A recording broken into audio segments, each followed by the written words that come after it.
Di ho ba? Sabi ni Asteroid Destroyer, si Binoy, ginawang karinderya yung Senado. Hindi, ginawa nga nilang beer house yun eh. O wag ka pa. Pagpasok pa ni sino ba yan? Ni Jimmy Bondoc. Speaking of Jimmy Bondoc, sige. Total gusto niyong pag-usapan yung beer house sa Senado na pinaplano nila. Tingnan natin yung mga bata ni Digong. Tingnan natin yung mga bata at sinusuportahan ni Digong. Yan. Meron na silang dancer. Although hindi naman yata sa Senado ang takbo ni Mocha, pero makukumpleto yan, mga kababayan. Meron na silang dancer. Di ba? Ano ba tinatakbo ni Mocha? Alam niyo po, mga bossing, sabi ko, bakit ganun yung mga pinagpipili ni Yorme? Eto. Si Mocha, ano naman ang gagawin nito, mga kababayan? Ano naman ang gagawin nitong mga hinayupak na ito? Eto pa, mga bossing.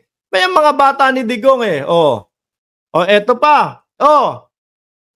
Eto, isa din to. Kinakabahan tumakbo. Meron pang nalalaman, hindi po natin alam kung tatakbo o hindi. Nahihirapan po kami. Paano hindi mahihirapan, mga kababayan? Anak ng tinapa. Wala sa top 12 itong tao na ito. Meron bang kingmaker? Tapos, kabado tumakbo para sa sarili niya? Siguro iniisip din ni Vic Rodriguez, baka mamaya maungkat pa yung mga issue, yung sa mga dati yung na-issue sa kanya na sugar, dati yung na-issue sa kanyang pagbebenta ng mga upuan sa gabinete, etc., etc. Pero kay Vic, na isa po ito sa napakalabo, na mapasok sa Senado, mga kababayan. Imposible po. DDS na lang po ang boboto dyan. Saan sila kukuha ng boto? Sa kakamping? Sino boboto sa kanila sa kakamping? Wala. Ang kakamping, kapag sinabi mo na Duterte, o pag sinabi mo sa kanilang DDS, instant sa kanila yan. Eliminated yan. Hindi pasok yan.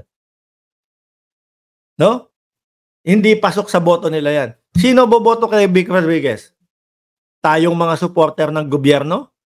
Hindi. Alam naman natin kung ano ginagawa nito. Di ba? Alam naman natin kung ano ang ginagawa nito. Sino pa? Mga DDS ka, naghihiwa-hiwalay na eh. Di ba? Mga DDS ka, nag-aaway-away na, mga bossing. Sino pa? Ang kandidato ni Duterte. Ito, si Jimmy Bondoc. Kantahan kayo niyan. Kumpleto na. May Robin Padilla. Si Robin Padilla, nandoon. Chichicha. Diba? Kain. Tapos sandal. Upo. Tapos, medyo ganun ng konti sa bigote. Okay na. Sino pa? Si Ipe Salvador. Na pinagmamalaki nila, mga kababayan. Si Ipe Salvador, ano gagawin nun? Ano ang gagawin ni Ipe Salvador sa loob ng Senado? Pagka yung binabanatan, kapag ka merong basher, ang sasabihin, mamatay kayong lahat, mga basher. Yon ang gagawin nating senador, mga bossing. Diyos ko, yan yung mga bata ni Duterte, mga kababayan. Si Roque, hindi nakatakbo eh. Hindi nakapag-file ng candidacy, mga bossing. Bakit? Nagtatago. Di pag nag-file yun, di huli yun. Eto pa, si Rodante Marcoleta na ang sinasabi niya para siya sa bayan. Para sa bayan, pero kapag tinatanong kung saan gagamitin at gagastusin ang budget ng vice-presidente na hinihingi, ayaw niya. Kontra siya doon. Biruin niyo ho yan, mga bossing. Kontra siya doon. Di ba? Ay, nako.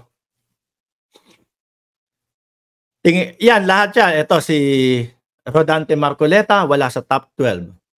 Si Jimmy Bondoc, wala sa top 12. Si Vic Rodriguez, wala din sa top 12. Si Harry Roque, wala din sa, hindi nakatakbo. Kasi nagtatago, mga kababayan. Sabi ko nga Yung mga bumili ng libro ni Vic Rodriguez, nagsayang lang kayo ng pera. Makinig na lang kayo nung live ni Maharlika. Parehas lang naman din yung sinasabi nitong si Vic Rodriguez doon sa kanyang libro at doon sa mga vlog ni Maharlika. Kaya nga napapaisip ako, hindi kaya itong tao na to yung puting ahas? Oh. Mapapaisip ka talaga kasi kung ano yung nasa libro niya, yun din yung mga vlog ni Maharlika. Mga kababayan, baka lang ha, Vic, baka ikaw din yung nagsabi na bangag si PBBM. Baka isa ka din. Baka isa ka din doon sa gumawa ng video.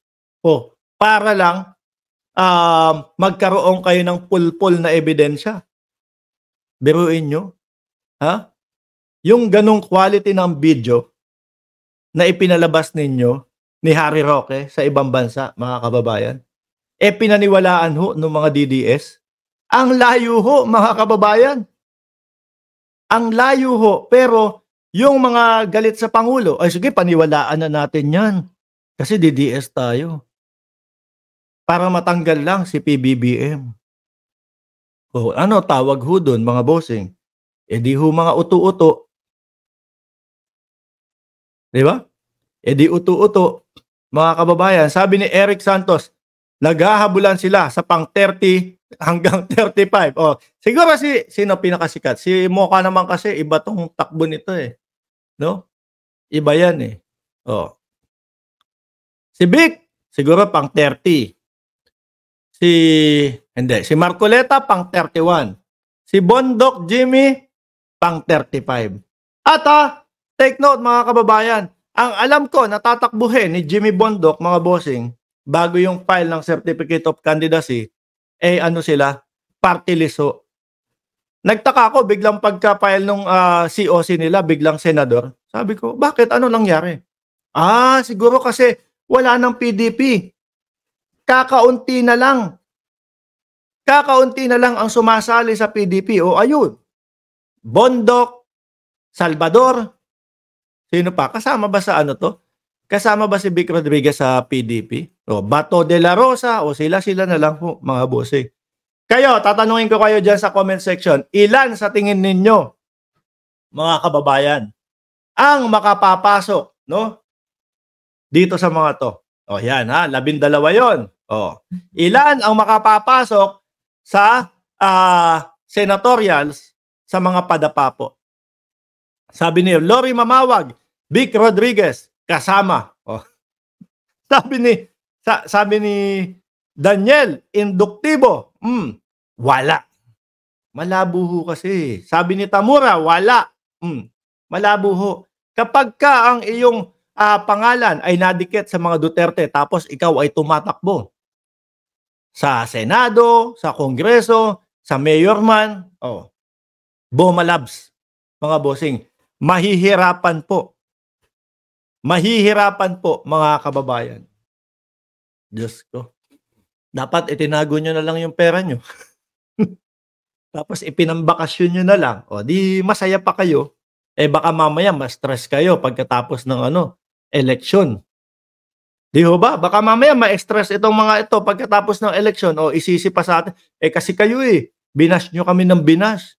Dahil hindi naman kayo uubra. No? Alam ang kilusan ninyo. Alam ang galawan ninyo. Di ho? Alam yung galawan nila na silang lahat, mga kababayan, susuportahan lang yan si dating Pangulong Duterte. No? Hindi magiging bayan ang takbo niyang mga yan. Suportahan ang dating Pangulo. Kagaya nung sinasabi ni Rodante Marcoleta, hindi po ako loyal sa mga Duterte. Inuuto tayo. Akala ho yata makakakuha ng boto. Mga kababayan. Akala yata makakakuha ng boto si Marcoleta nung sinabi niyang hindi po ako loyal sa Duterte, loyal po ako sa bayan. Nung nakita lang ho natin kung paano nila ipinagtanggol ang vice-presidente na ayaw magpatanong, no? At ayaw sumagot sa Kongreso, doon pa lang ho. Biruin mo, ang pag-uusapan, budget, no, ng OBP na galing sa pera ng tao ng bayan. Tinatanong, ay hindi, ayoko. Hindi ako sasagot sa mga tanong, hindi ako, wala akong sasabihin. Si Marcoleta naman, second demotion. Dapat po, nire-respeto natin yung wala ng question and answer kapag ka ang Office of the Vice President ang humihingi ng budget. Di ho ba? Paano mo masasabi na hindi na para sa bayan si Marcoleta? Ang bayan po nag-aantay ng kasagutan, nag-aantay, no, ng sasabihin kung saan dadalhin ng Office of the Vice President o ng Vice Presidente yung kanyang 2 bilyon na hinihingi na budget. Yan, yung pinagmamalaki ni Marcoleta, Sir Arnel Redoble. Yung traditional. Sa panahon ngayon, kailangan pa na respetuhin yung traditional. Kailangan ngayon, kada may manghihingi ng budget, dahil po palubog ng palubog ang Pilipinas, kada may manghihingi ng budget, mga bossing, alamin kung saan mapupunta, kung saan patutungo. Di ho ba? Sabi ni Cooking Fire, "Hi Mark, our fellow citizen are smart enough to whom they wanna vote." Correct ho yan, mga boss. Kaya nga po kapag kayong nakikita na yung sumasalampak na yung picture ni Ipe Salvador bilang kandidato ng PDP, nagtatawa na lang po no? Sabi ni Mario Recasa, "Mark, batiin mo naman ako. Happy birthday po, Sir Mario Recasa." Kung birthday niyo po, hi sa inyo. Anyway, eto pa. No?